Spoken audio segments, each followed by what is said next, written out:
Hello friends, हम आगामी महिला पर्यवेक्षक के एग्ज़ाम के लिए आज और एक टॉपिक कवर करेंगे जो कि है गर्भावस्था में प्रसव पूर्व जांच।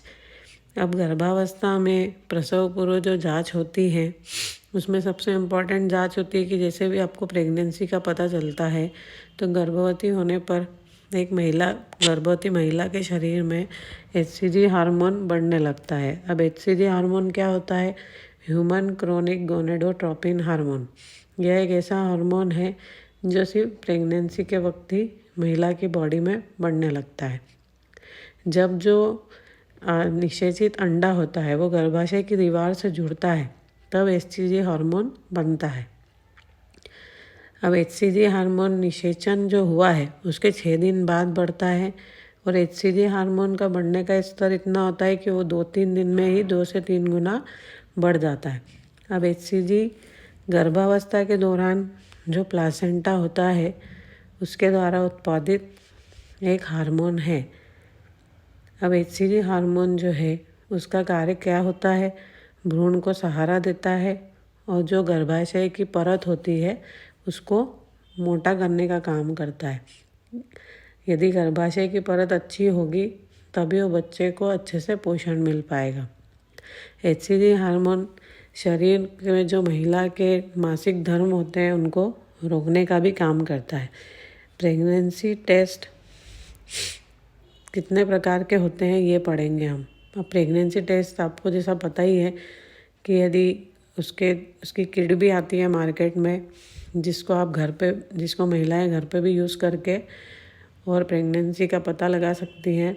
और एक ब्लड टेस्ट जो कंफर्म करने के लिए होता है वो हॉस्पिटल्स में होता है।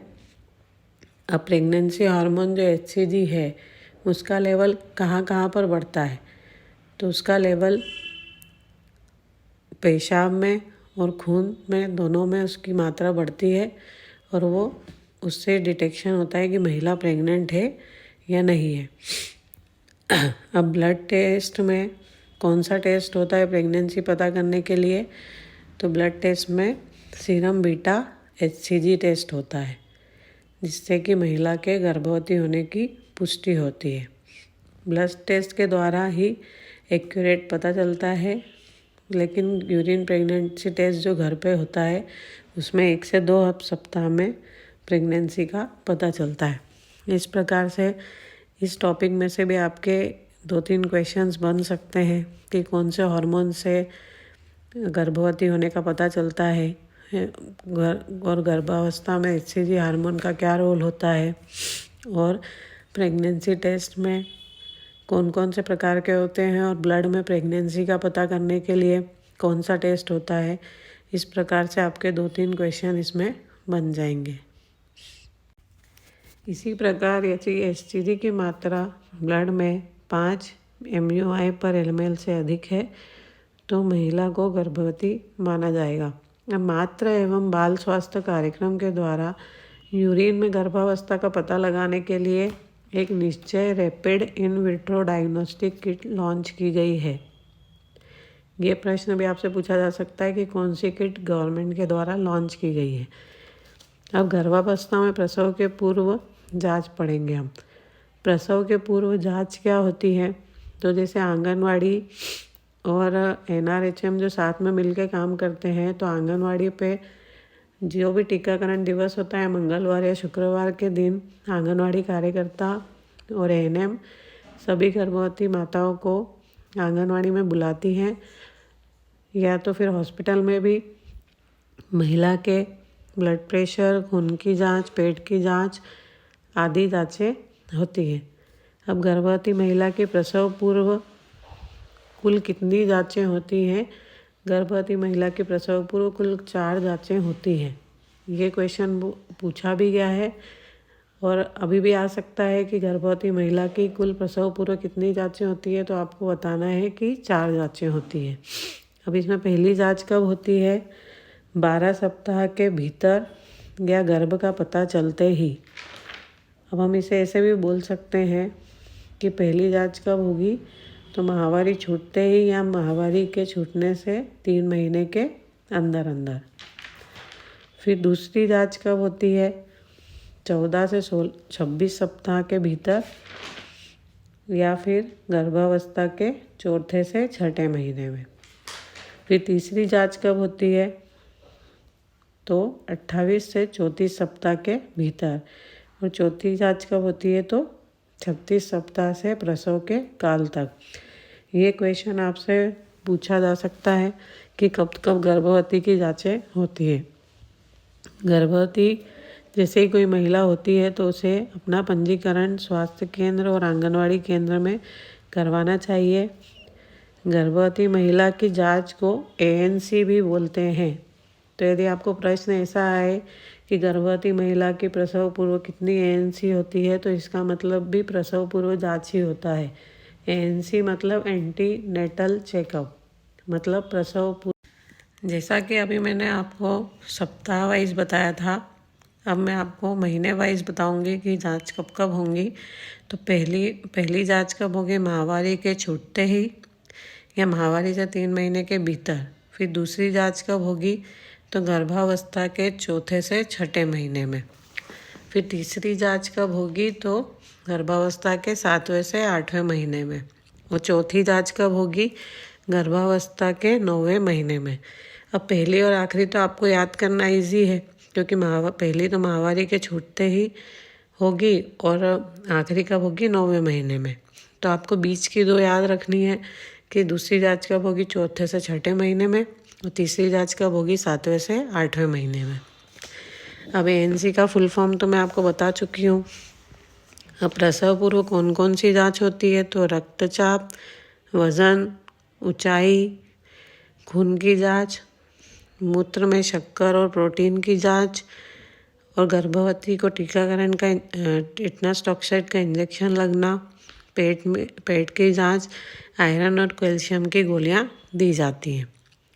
अब गर्भावस्था में मूत्र में शक्कर और प्रोटीन आना ये सही नहीं होता है।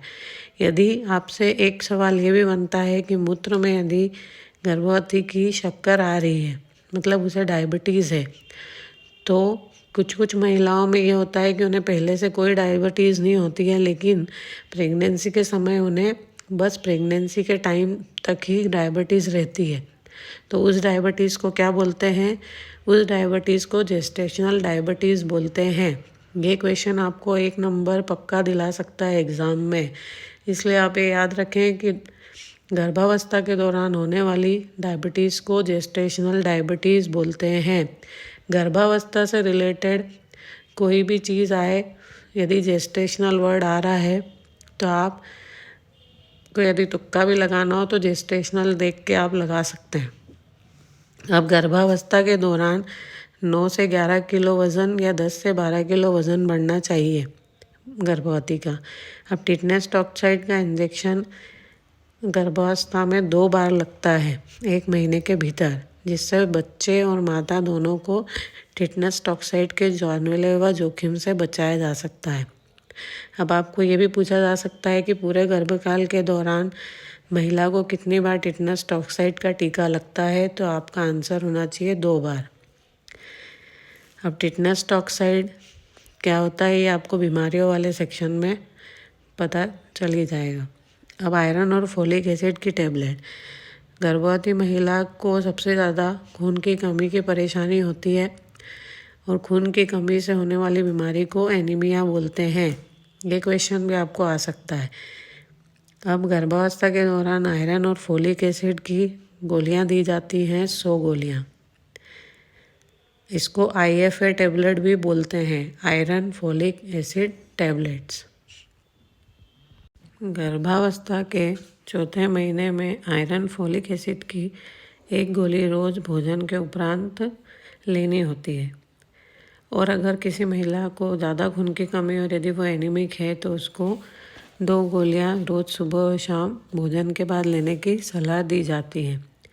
रोज़ाना आयरन फोलिक एसिड की 1 गोली लेने से माँ में खून की कमी नहीं होती और स्वस्थ शिशु का जन्म सुनिश्चित होता है।